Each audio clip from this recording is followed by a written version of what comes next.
Welcome back to the Detroit is Different podcast studios. And I am here on what they may call a little bit of summer in October. But as y'all know, Michigan is an interesting place. So don't get your snow boots so far in the closet because things are heating up. And things are always heating up with culture and creativity and community because that's where we intersect with Detroit is Different. And today I have a guest that comes from one of the favorite people of Detroit is Different, our Michigan poet laureate, Nandi. Got a big homie or a little homie or a homie in general connected to her that also is a poet, but also a visual artist and all around interesting vibes of a person that's going to give us something to share. Scheherazade, how are you today? I'm doing well. How are you All today? is well. All is well. Yeah. So, how did you enjoy this weather, warm October day? I enjoy it very much. I'm sad to see it leave. Okay. But, Okay. All you right. know, So I after take work, we put on short sleeves. We soak up sunlight. We spend time outside. okay. Yeah. Keeping the melanin popping, getting that good vitamin D, as they call it. Yes. So, what brings you here is you have an art exhibit, I do. and you are a multifaceted artist because poetry is deep into this art exhibit. Yeah. But before we get there, we got to get into your Detroit story. Your Detroit story. First generation, second generation, what brings you or your people to the city of Detroit? First, second generation Detroiters, right? I was born here. My folks were born here. All right, so let's talk a little bit about that. Okay. All right, your folks was born here, you was born here. What led your folks to come here? Why did grandparents make their way this way? There are so many different stories. I remember my maternal grandfather said that he came up here to build the city. He was a plasterer, right? Okay. And he said he came up this way because this is where the work was. And this is where they would let him work, Okay. you know. Whereabouts from? My grandfather was from Chattanooga, Tennessee. Oh, Tennessee black folk. Yes. Okay. All right. And then was your grandma there too? My grandmother was from Tallahassee. And they met in Chattanooga and came up Okay. here. Okay. Yeah. All right. Well, shout out to Floridians because I got family from the Florida area in Tallahassee. Definitely got family over there. So they call that that's for people that don't know, that's like really the Georgia part of Florida. Though they would hop on your neck if you said that out loud down there. Say that out loud. All right, so that's one side. So definitely the southern roots in Tennessee. Those are two places that you don't find a lot of black folks like making that journey. Usually, we're looking at a lot of Alabama, a lot of different parts of Georgia, especially when we get to like Tennessee. So I'm guessing you probably got a lot of people in Chicago because they usually go up and around that part. Not really. My mom's family was really small. Okay. And so I've got an uncle in West Virginia. I've got some cousins in Detroit. But that's it. Okay. It's very small. My pop's family came from Rome, Georgia. Okay. And my grandmother was in Detroit. Okay. And he found her up here. So his family is much larger. Okay. And more along the lines of that. What neighborhood? Delray. Okay. And was it like that was the neighborhood for the fam for forever or? Yeah. As far back as I can remember, like the grandparents both were in Delray, Southwest Detroit. Some aunts and uncles, they moved out and maybe out of state. But as far back as I can remember, we are Delray people. And so with that, like I don't know if a lot of people kind of know the layers of like different things in the city, but that black Southwest Detroit, like that black downriver connection, those are some of the neighborhoods that a lot of people started coming to later on. So like first, obviously, most people should know that black people first were coming to the city on the east side. So Yes. hence the east side was like the first neighborhood. Then eventually black folks could get to the west side. So some parts of the west side. It's some of the last communities where black people ended up migrating to in Detroit was Southwest Detroit, which created a different relationship with the people over there in certain ways. So like Kevin Hansen, shout out Kevin, shout out T Willer, Terrence Willer. That's my homie. I love you're getting on here very soon. I love T. Like Jalen Rose. Obviously, people are watching the BMF if they watching TV. Like the Right. community there, from the stories I hear, just a different. Monica Conyers, like a different type of like intersectedness than almost like where things go. Because like people, we love Northland Roller Rink and we've had Mr. Herman Davis on here, but like even the skating rink over there, like just everything about Southwest Detroit is like black Southwest Detroit, 80s, early 90s is like culture that just, it binds together differently. Did you recognize that like that community was, how did it feel growing up in that space?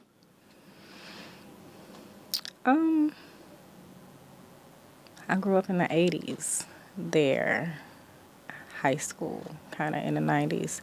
It didn't feel different because I was in it, right? I was actively in it, so I didn't pay attention to what like was knowing. happening here or there. It was just us, you know. I find that Southwest Black Detroiters are just cool and they don't get involved in these sides and cliques in the same ways that they're prevalent, like, east side, west side. That doesn't, I don't, if so, I've not participated in it, you know. By the time the 90s hit, I was off to, trying to be grown somewhere. Okay. So, All right. So, did you even recognize, like, somewhat, which I guess I'm jumping usually the regular continuity of one of these, but what high school did you go to? Renaissance. Okay. So, from going to Renaissance, did you even see in that pulse of, like, okay, it may be a little bit different? Yes. It was different, but I just figured it was me. You know. Yeah, it was a little different in ways of personality and in the things that people did. That things people were allowed to do even. That I thought was kind of wild. But again, I probably thought it was more me than them. Because there were so many of them, right? There were so many.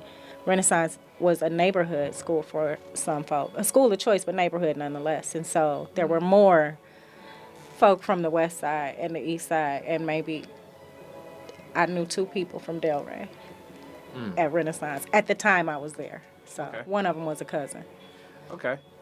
All right. So with that, I just jumped the whole gun. Mom and dad, Yeah. what was their journey when you were coming up? What did they do? Mom stayed at home for a while, and then she went into the classrooms. Like she volunteered in the classrooms and then became a teacher in the classroom. My dad worked for the city, garbage man, Okay. standard. Okay. So worked in schools. What did she teach? Babies. She was a preschool, like Head Start For teacher. real? Okay. So she was like the second teachers that, the babies saw. She went in when my sisters were ready to go to school. So it's she almost like navigated she had like that way. She had like an inroad on like, I'm gonna be watching my own babies. Exactly so. And then from there they're like, you so good that what you doing next September? Kinda. Okay. Kinda. Yeah. She retired from there. Okay, that's cool. Yeah. That's cool. So obviously like a lot of energy then, I'm guessing, because when I think the younger the kid, the more you have to like You gotta be up. be active, like, you can't you can't teach preschool from behind the desk. No. Like that. No. It is active. It is very active. So Mm-hmm. yeah, lots of energy, lots of bubbly energy, lots of creative ways to get a message across. Mm-hmm. And then your dad working for the city, and then at that time, that's a different city working for like because people that work for the city. Anytime Coleman Young was working, they felt like they worked directly for Coleman Young or something. So, like, what was his like workflow as far as like how he felt about the city and things like that? Oh, he was one of the city workers who figured out how to work the city. I don't remember him being like attached in any particular way to Mm-hmm. the Coleman Young of it all. Like that was the job. That was just what fed the family, right? Okay. My dad's passion was like instruction. He's a martial arts instructor. Hmm. And he is still like in that capacity. He will still go in and teach and he is still trying to teach from behind a desk and it's not the same. But that's his thing. Like that's where it is. So like the city, he worked midnights so that he could be there to take us to school and, be there when we got home from school. Hmm. But we went to class with him like church. Okay, so I'm guessing what belt, which naturally puts you right in martial arts. What belt did you get up to in your martial arts journey? Blue by proxy. Blue by proxy. What does that mean? That means that Sam was not spending the money to go through the tests. He Mm, would just put me in the group with the belts when it was time for me to advance. He would okay, just put me in that group. okay, So blue by proxy. okay. That's what's up. Did you like martial arts? No. Okay. Tell me. No, I Tell me. got 2 jobs so that I would not have time to go to class because that is the one thing he would respect. You either were in school or you had a job. If you had any space, you were going to class. Okay, that's fair. That is not And fair. that's fair. I mean, hey, that was his passion. That was his passion. So your passion of definitely poetry and visual art, does that start at an early age? Does that start as you grow? When do you start developing that? That starts, writing started early, like just journaling, diary type things, right? Writing started seriously. I was maybe in my 20s. I was a little older when it, hit me seriously. Visual art, even more recently, like within the last 5 years, I have explored visual arts as a means to like illustrate concepts that I feel like may be larger than a page sometimes. So, Okay. All right. So let's unpack this a little bit more, even okay. along the journey of Renaissance, because let's go into that. Okay. 80s Renaissance. Renaissance is like, for people that don't know, Renaissance is one of the more affluent, or like you figure, like as they say, smart kids go there. It's a heck of an institution.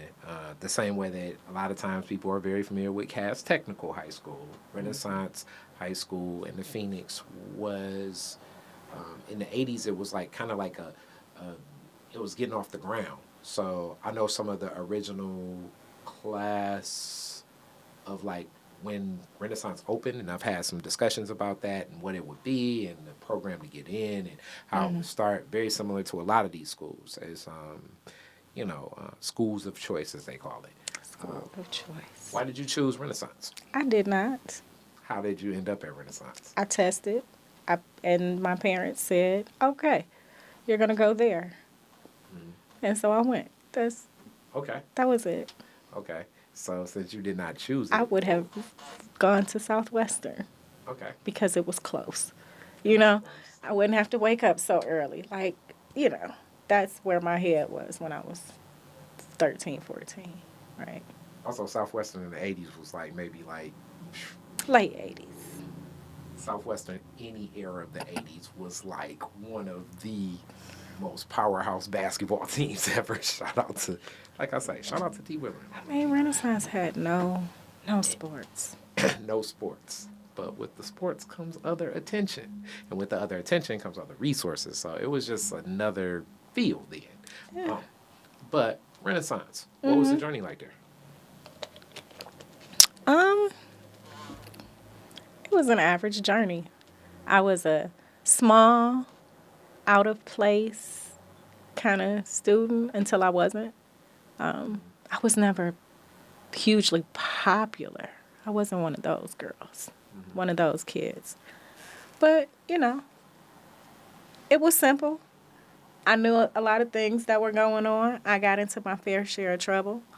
But otherwise, I was a quiet, kind of nerdy kind of kid. Okay. Why did you feel like you didn't fit in? Because I didn't want to do the things that people did. Yeah. Like, I didn't want to do them. I didn't want to be in these types of groups. I was too awkward within myself. So, because I didn't fit in. Okay. So with that, I guess now comes the artist question. Was it that you said you didn't fit in, or as much as like, did you not fit in because this group of people didn't welcome you in, or you just had no interest in connecting with the people? Maybe a little bit of both, right? I didn't have much interest in connecting with the people. I connected with this small group of people that, I had a small group of friends. And we weren't, like, parts of these groups, these, like, class social groups. But we were friends, and that was good. Okay. And I got you. So in that journey, are you writing throughout high school? You said journaling. Did you begin writing poetry? Did you even like have a passion for that? Like, so if you said that obviously not sports, obviously not martial arts. You had 2 jobs to avoid martial arts. Where's your passion at as you're a teenager? Like, what are you passionate about? What are you waking up saying, I want to do that? The passion as a teenager was was not doing what I quote unquote had to do. Like, ooh, I need to figure out how to not have to go to this martial arts class. So the passion was finding the way out of these things. I don't want to do that. I don't know what I want to do, but I don't want to do that. I know I don't want to do that. And so that was the passion. Reading became the passion.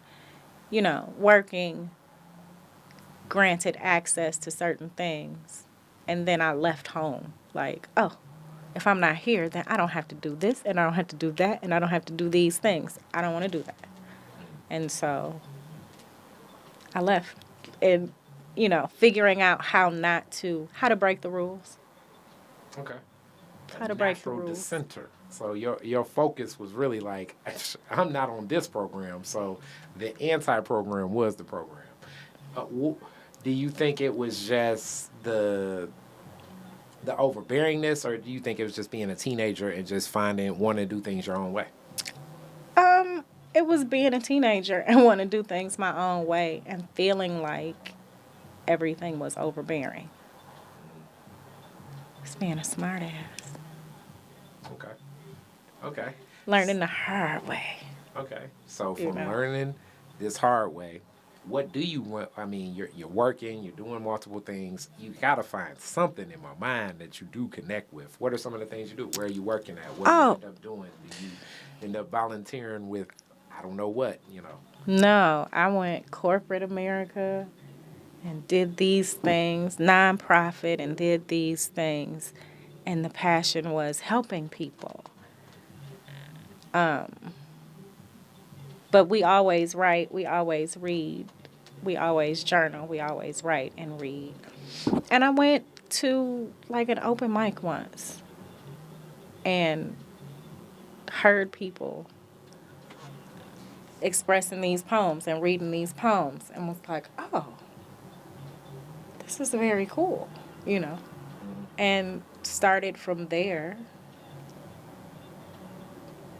and then began to write and began to read and hosted a few open mic series in the 90s and, you know, kept going and kept going. And then started studying, you know, poetry for the page and kept going and kept going. And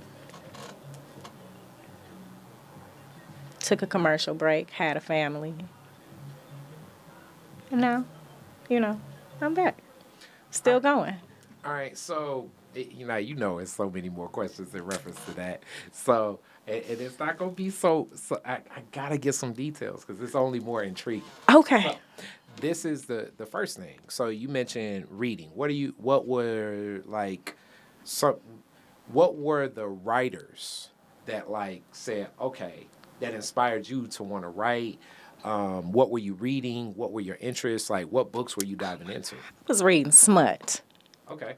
So when I hear smut, that's gonna be all over the place. You reading like Zane or something, or I like what was are you reading? reading Zane. I was reading Elan Harris. I was reading everything that came from the book club where you could get 12 books for $1 and they send you a tote bag. Like, That's hilarious. it's just, I read all of the things. I read the smut that my mom had, the Harlequin romance novels. I read what my granny had. Like, I just read the books, romance novels. Hmm. Lots of escapist type things. Okay, so romance novels, and it's an art in writing those. I've never gone cover to cover with one personally. I've just looked at it in dating sometimes, like this is crazy. But I assume it's probably like how women may look at a dude watching pornography or something. But in that, it's like telling a story. What do you think? And then also like the descriptive details. It's like a style. Why do you think that those books capture so many hearts and minds of so many women? Because it's a fantasy. It's the fantasy, right? It lays out exactly how this thing is supposed to go. Like how the the fairy tale, the first comes love and then comes marriage. And it might have some drama in it. Dun dun dun. But it's nothing that can't be overcome. It fulfills a fantasy, I think. Hmm. So, like, in these fantasies and you're reading this, do you think? So now I'm going you, and then we're gonna go second person for like the grander you of society. Okay. Is as you're reading these fantasies, interpreting it, are you reading it from like, okay, this is interesting and it's keeping my attention? Are you reading it from, okay, that would be nice, and I'm thinking that this is maybe like the arc of an experience I want to have? Are you just, like what's more so like the frame? In the beginning, it was because I wasn't supposed to be reading it. So the taboo-ness of it first. Yeah. Okay. I'm in my room, like, reading Okay. it, like, what? And then as the older I became, it was to find it. Like, I'm dating, I'm in my 20s. Do I find these experiences to be true? Or do they fulfill a fantasy? Like, some of them were just trash and I knew it and I enjoyed it. Kind of like Tubi movies, some Tubi movies. Mm-hmm. It's like that, right? But escapist. Like, I knew that there were books that I was reading for education and for study and for research and to be smarter in the world. And these books were just an escape from all of that, right? This permission to like taboo things, this permission to like badly written things, this permission to like and enjoy, you know, Okay. all these things. And I get down with that. So now from like a grander society stance, what do you think? Do you think this, we generalize and then casting aspersions on what we think people are drinking in this in for, but what do you think like people are connecting to this for? I mean, there is a reason for every person, right? Mm-hmm. But again, some people connect to it because they do find themselves there. Some people connect to it because that's the homie. And the homie wrote a book, and I'm down with that. Some people connect to it because it is, you know, action-packed. It represents a fantasy. It represents a lifestyle that maybe they see already on television or, in these other, on YouTube. They might see it, and this is it in print. There are all kind of reasons. Ultimately, because people enjoy it. Okay. I like it. I think the closest thing, which I think the arc of that is a little bit different, probably coldest winter ever was probably, I was like, okay, I see the arc of where this is going, and just more so from hip hop. It's a Sister Soldier. Almost every girl I know in high school was reading that book. You know what I'm saying? And I do find that same connection even like with the gangster novels, the Donald Goines, the Iceberg Slims. Like it can start there in reading and then become gateways to, opening up your ideas of, continuing to read, continuing to write. And I still, some of those books are like, some of those passages from especially some of the street novels still stick out in my mind just because of the one thing I do like about that. I even liked it in Coldest Winter Ever. Like how descriptive some of the thing, how descriptive and the types of adjectives and the way things are. It's like it's bringing to life situations more than what I would see the American contemporary writers that are always applauded would be applauded. So, you know what I'm saying? So it's like, I mean, I'm going to say like, yo, I love the way the descriptions in Pimp is, but, American literature would say, I mean, more than Huckleberry Finn. And it's like, no, I'm not trying to read To Kill a Mockingbird. But No. I could definitely read Black Gangster. You know what I'm saying? Listen, Pimp is written in dialect, if you want to put it in these terms, the American contemporary terms. It's written in dialect, and that dialect is discernible to some folk, and that's who it's for. And that's all. And that's Iceberg Slim's first novel. If you're familiar with this, I think it came into more contemporary pop culture when Dave Chappelle talks about it in his stand-up, and it introduces it to a lot of other people. But Ice-T even did a documentary on Iceberg Slim where he specifically talk about his journey, and it's just interesting. And then also we gotta be mindful that like street tales may have a lot more sauce, meaning it may be some very embellished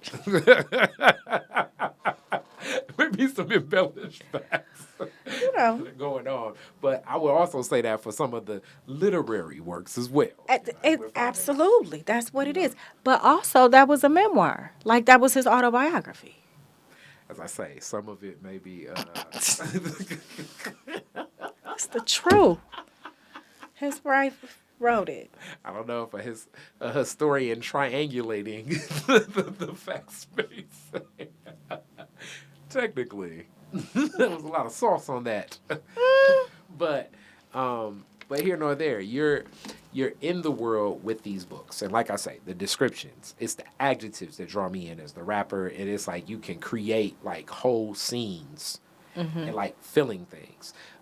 Spaces. That's one of the things I like in our mutual homie and Nandi. Like, some of our poems are very like hard hitting, but like the points and times where adjectives can be spaced and placed of like creating what I'm looking at, what I'm feeling, how it's being engaged. It's like, okay, this is an interesting thing. And that's what usually draws me into, I guess, I'm not in literature like that. I like what you're saying. It's dialect, but it's in written form, as opposed to, subtext of layered discussion where I'm like, what is going on here? I don't get it, Mr. Shakespeare. I don't get it. Yeah. But that's me, more so. Right. And they would say more so like my unartistically refined palette of receiving art, as they may say. Art.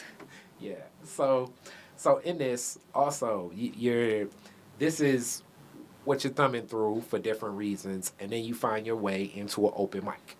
Mm-hmm. How do you find your way into an open mic? Who invites you? I don't even remember who invited me. I really don't. It may have been like an email blast that came out, and I said, I'm going to do it. Fuck it, I'm going to go. So you were working on some poems before this? Nope.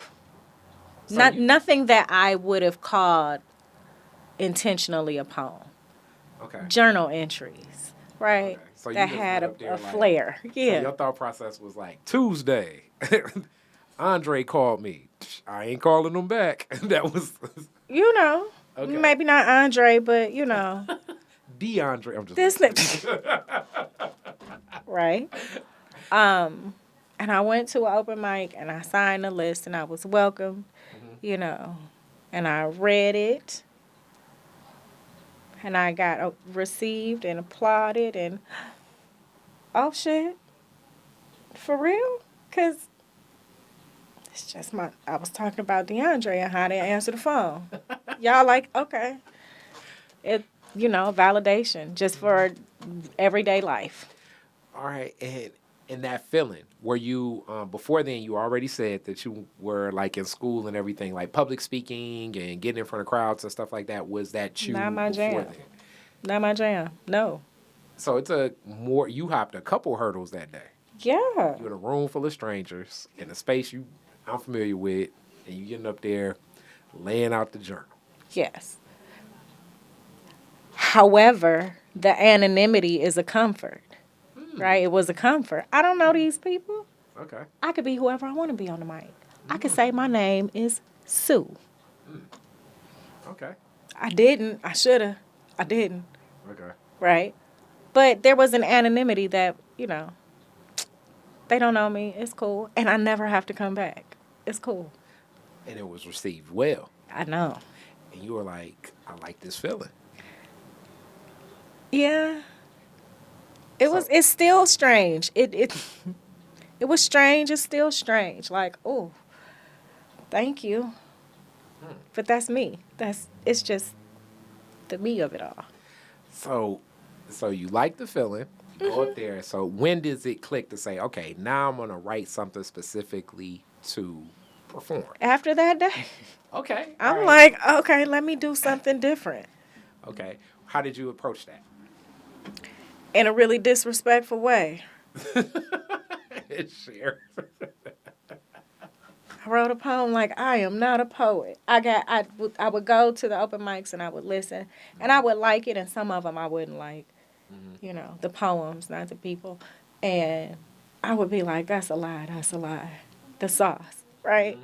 And so I wrote a poem that said, I am not a poet. I just got something to say. It's been so long. Like about what I think and do and I'm guessing it was probably received. it was received very well, and I was like, "Oh no, oh shit." Like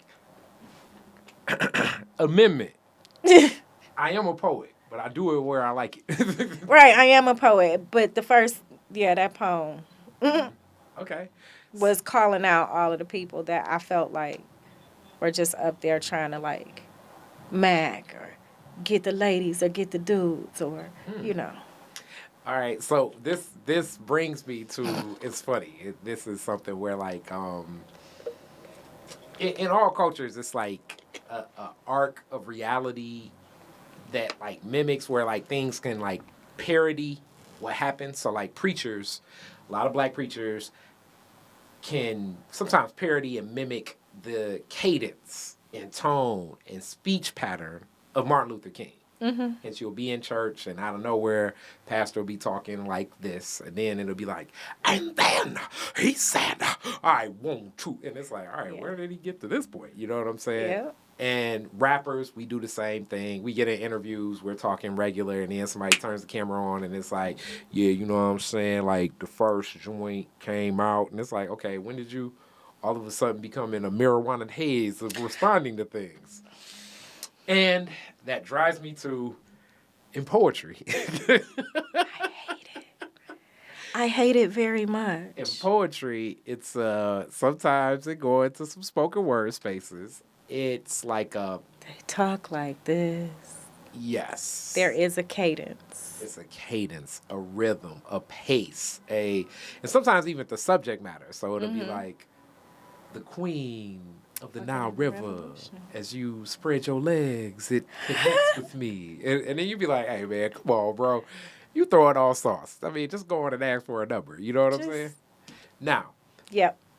I'm guessing the poem was about some of this, and I think that magnified after the movie Love Jones probably came out. I was younger, but it was like it was almost like capturing a moment in time of a scene that existed and just so Love Jones and you couple like Def Poetry Jam. It became like a movement around Exactly so. spoken wordness, and similar to having locks, it was also like a incepted belief that if you're a spoken word person, you're more conscious, you're more grounded with the people, you're more respectable, you're more of a thinker. You're aware. You're it like all of these other thought processes You're that come with healthier. the idea of. Mm-hmm. And in a lot of ways, some of this, like a lot of things, like there's some truth and merit in that, but it's also A huge not stereotype. necessarily always the truth. It's there is some truth in it. There's a lot of costume, is what I would say. A lot of folk dressed up like that. Mhm. You know? But that's how you dressed. It's That similar to church. Yeah. that is what you did. And so yes, you had patchouli or Tunisian frankincense. Those were the fragrances. So in this culture, as it's coming to life, and you're connecting and engaging with it, Mm-hmm. and you're still getting genuine connections with the people, and then having some understanding of the culture, and you're still giving to people, where does this intersect where it's like, okay, where does it hit you like, no, I want to do this myself. I want to host an open mic. I want to do it in a different way. I want to immerse myself more in this world. It was offered to me and I accepted. Okay. It was like that simple. I would go to Club Envy at the time. It is a restaurant now. And the dude who ran it, Andrus, was like, if you want a poetry night, you can have one. I told my homie, um, we worked together, and he was like, let's do it. And then we did it. It literally just felt like that. Okay. And so I went to other people's open mics. I read like maybe 4 times, and then I was hosting a series. Okay. I didn't know what the hell I was doing. I was gonna say, in the arc of another person learning this, should they want to get on that same trajectory? You would suggest? Not today. Okay. Maybe not today, Hmm. but folk were a lot more welcoming back in the early odds. Hmm. It was a little easier. Hmm. People were excited to have another, like, oh, this is another venue. And then it was, oh, let me go see what's going on here. And then it was, oh, this is cool, right? And so I had a bar and I had a dope ass DJ, and it was great. Okay. It was great. Okay. Did you how did you grow it? How did you pour into it? I mean, this is like you go from you're really in the fast lane because you go from person that wants to, spit something Mm-hmm. to, okay, I'm going to continue. I like this. Keep spitting, to poet, to promoter / poet of this, and then now you're welcoming other people to come into the experience Mm-hmm. and curating an experience for a show to continue and carry. Like, that's really fast. That was We very sometimes consolidate a lot of these things we can do as a person like me that does a bunch of things. We sometimes don't step and think that, okay, do you know all the hats you're wearing when you open this door? And then also when you run a night, for anybody that's thinking about running a night, I run a lot of hip hop nights usually. You're also very responsible not just for the people performing, you're responsible for the crowd that comes too. Mm-hmm.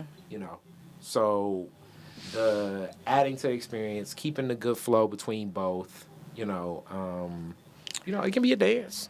It It can was be a dance. it was a dance. It was a dance. Shantae Legacy Leonard. That was my baby. But we were partners in that, Oh, right? Legacy. You brought up somebody. Right? Peace be. A legend right there. Legacy was so dope. So dope. So dope. Yeah, rest well. Continue. And so we ran that night together. And so she taught me a lot, right? About talent, about I knew how to bring, things in to make you feel comfortable. I know how to do that. I know how to set the vibe. And, I started to meet more people and more poets and more talent. And before you know it, we got photographers in there, we got videographers in there, there's somebody in Vegas right now who maybe still has footage of those nights. I gotta see about that. Anyway, but like so many dope ass poets. Third Eye Open was like the first group we booked. That's another heavy one. Man, you bringing up some people. And Knowledge Born and, you know, Righteous, who was a part of Third Eye Open. Sparrow, right? That's another, man. Rest in peace. You bringing up some people that ain't with us anymore, but added so much to like a culture of that existing. They like pillars in the culture, in that community. Absolutely. And so we did that for a couple of years.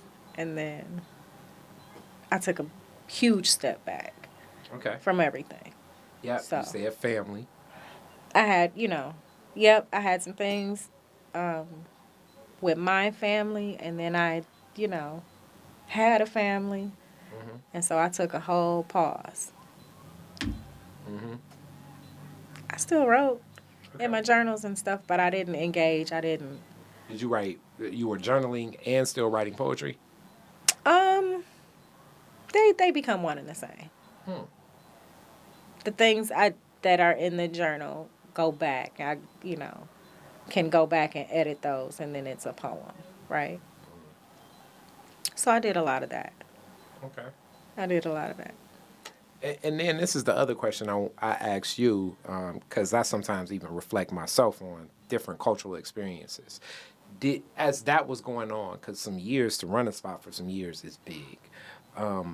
Did you recognize that, like, okay, this moment in time is like a moment in time that obviously you're never gonna quote unquote get back, but like, did you know? You know what I'm saying? Like, because sometimes I'll be in those spaces and I'm never reflecting, like, whoa, until I step and think back about it. No, it's always after. Like when I'm in it, I am thinking about if do we have enough hors d'oeuvres?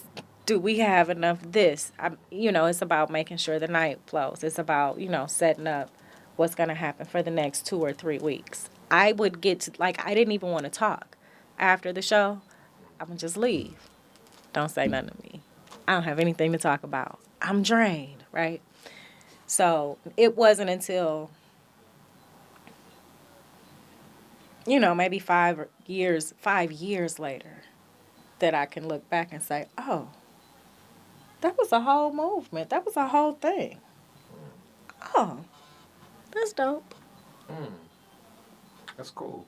And then I would like you to speak on this. This is something I often reflect on too. When you bring cultural spaces like that together, because people talk about like curating spaces and cultural curation and things like that, like sometimes relationships are made and met.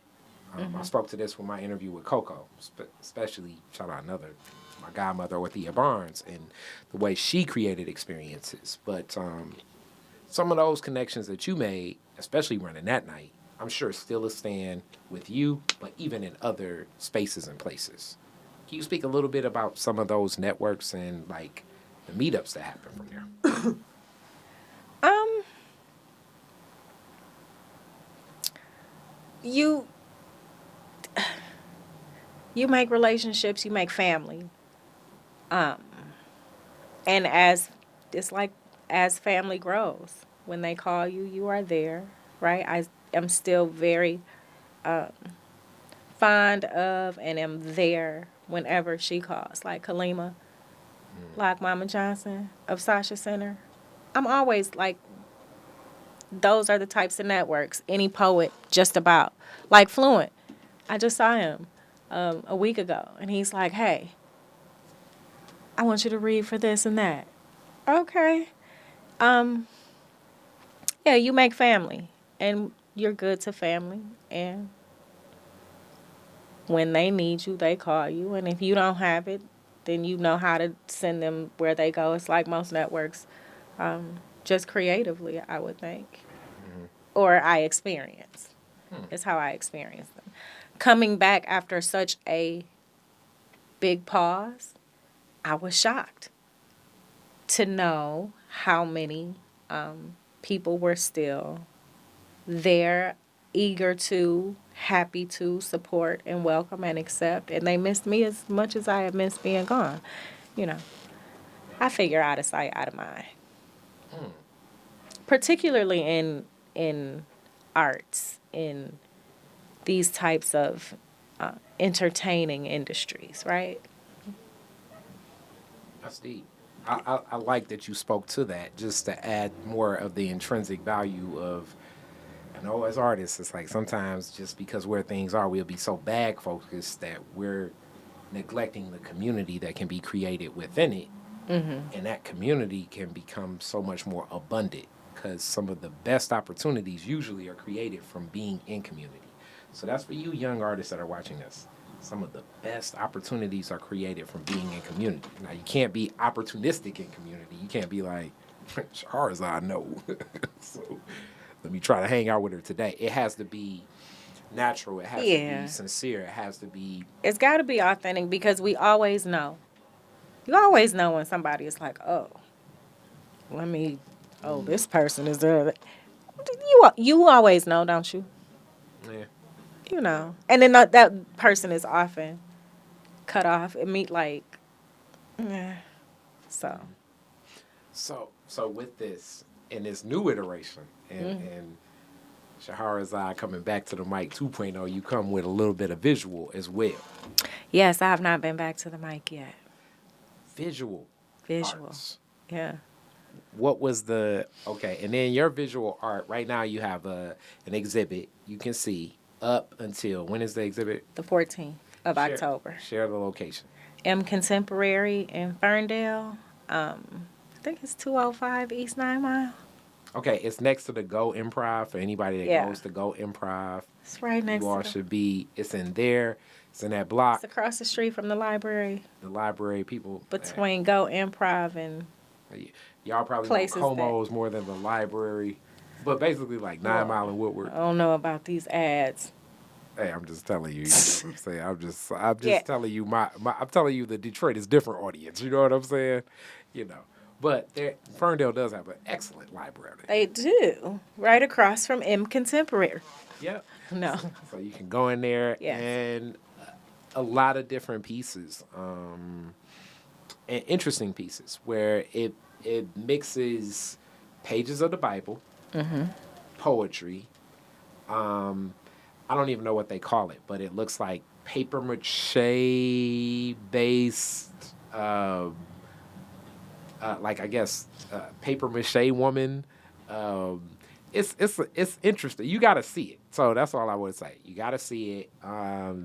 As I was telling Scheherazade, like sometimes I'll see things and I'm taking mental images of what it is, and then I'll drink it in later, and that's definitely something deep.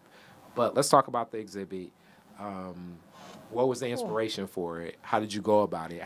What's your creative process with visual art? This is the third in the series, Tools of Redaction, right?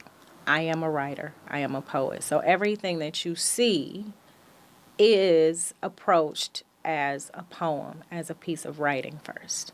Mm-hmm. So in my first series, I did a cyanotype prints. Cyanotype is a way of developing where everything is blue. It's how blueprints were originally done. Mm-hmm. So I did a series of cyanotype prints, and they each pulled out a different message from a petition. The The second was, these 11 by 17 birch boards that had these bars laser cut out of them. And from that, you place it over the source material, which was Genesis, the week of creation, right? You take it and you place it over it, and each board pulls out a different narrative. That's deep. And so this one is the third installation in that series, and it's called Form. And it plays with, again, Christian mythology. It challenges the gender roles specifically in it. I'm thinking about like Genesis chapter 3 in this way, and I'm challenging this narrative. It's, again, yeah, I'm challenging the rules. I'm challenging authority, which is why I use the Bible. I also use the dictionary. I also use the DSM. What's the DSM? It's the Bible of mental disorders, the Diagnostic Statistic Manual of Mental Disorders, right? So we have your morality, the rules, how you are supposed to be. We have what it looks like when you are not what you are supposed to be, and then what it all means, right? These are three authoritative texts of Western paradigm. They shape who we are, even Black folk. Interesting, very much so. And also, this goes full circle for comedic callback to the beginning. This is you sticking to that same teenage Scheherazade of that, like, hey, we about to figure out why these rules exist. Yeah. So I feel that. Why are they here? And I don't believe them. Because I'm not in them. Interesting. As a Black woman. I'm not in them. And so the challenge is how, or the question is, how is it that so many Black women follow this text wholeheartedly with everything, and they're not in it anywhere? Oh, man. Now you done drove me down the street. If we get to the end of this, the last time I was talking Bible, that was one of our more viral clips. Shout out to Mr. Sullivan. So,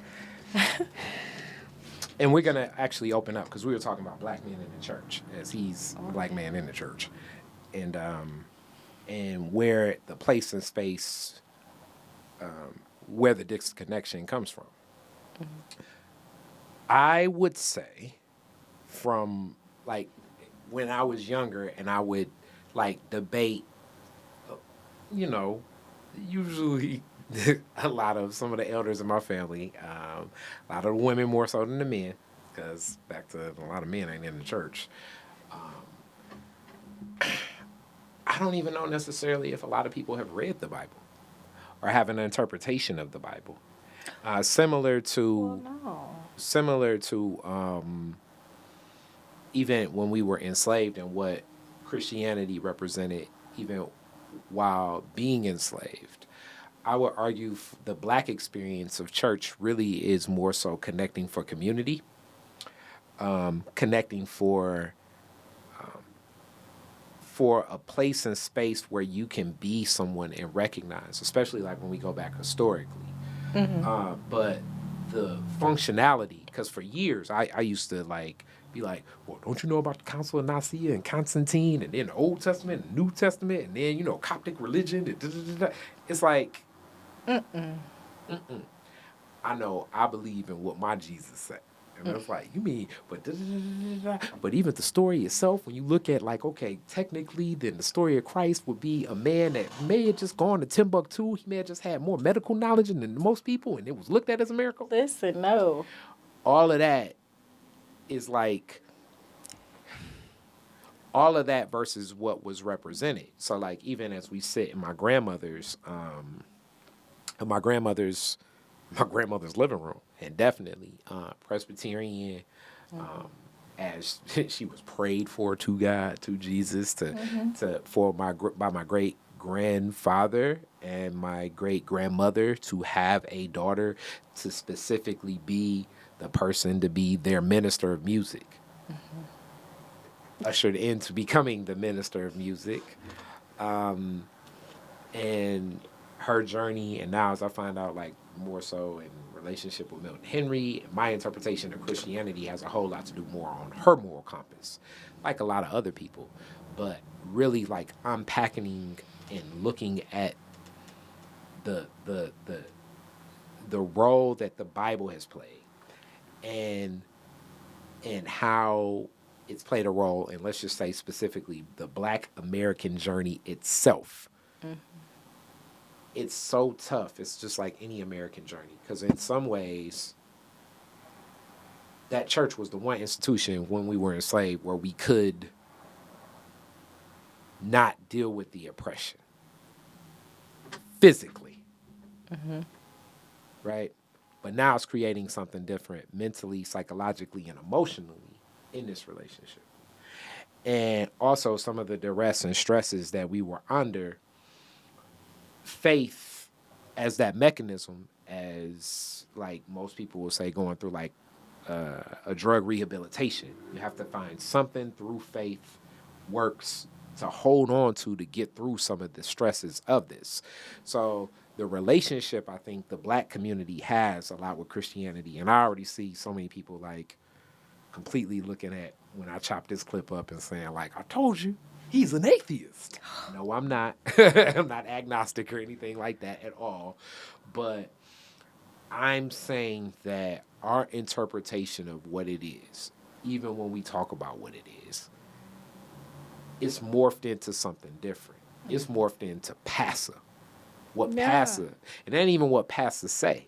It's our relationship with how we feel PASA feel about us. And how that moves. Even understanding like most people, I don't know if most people know this, but technically if your pastor goes to another church, you're not supposed to follow your pastor. You're a member of the church. You're in the congregation of the flock of the church, Right. not the pastor. Things have changed. Functionalities has changed. Our community has changed. What hasn't changed is where Black women are in that. And in that, I definitely would say you would think, I'm just asking you this question, when you say Black women and where church and what church facilitates too, and what that institution is and what it's been in our community. If that institution doesn't exist,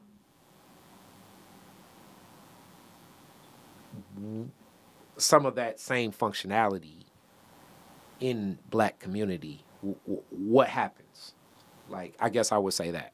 So, like, or is there a way to have a relationship? Like, you know what I'm saying? Like, are you like, let's just back away from this altogether? Does it have any functionality? I think or do you think it just needs to be re-examined, the relationship? It is just a re-examination of the relationship, right? It is not saying back away from anything. It is saying, hey, what if all of this centered women? Wow. How would that change the way you relate to women? How would that change the relationship that you have to women if in the first 3 days of creation, the commands were to do things that centered her, right? Go gather lace and art and her and call it good. Like, what if that were it? How would you then relate to women now? Like, what would that small change in language then, how would that translate today, even for how we deal with one another, like how we navigate relationships with women, like how women are even regarded, right? One of the reasons that I use the Bible and I don't change I don't pull words out. I use the Bible, what they say, in situ. So as the words are on the page, is as the words are on the page, right? And then I will go through and redact or erase or take a piece of something and you put it on it yourself as a way of me saying, it was always there. We were always there. It was always there. You just couldn't see it.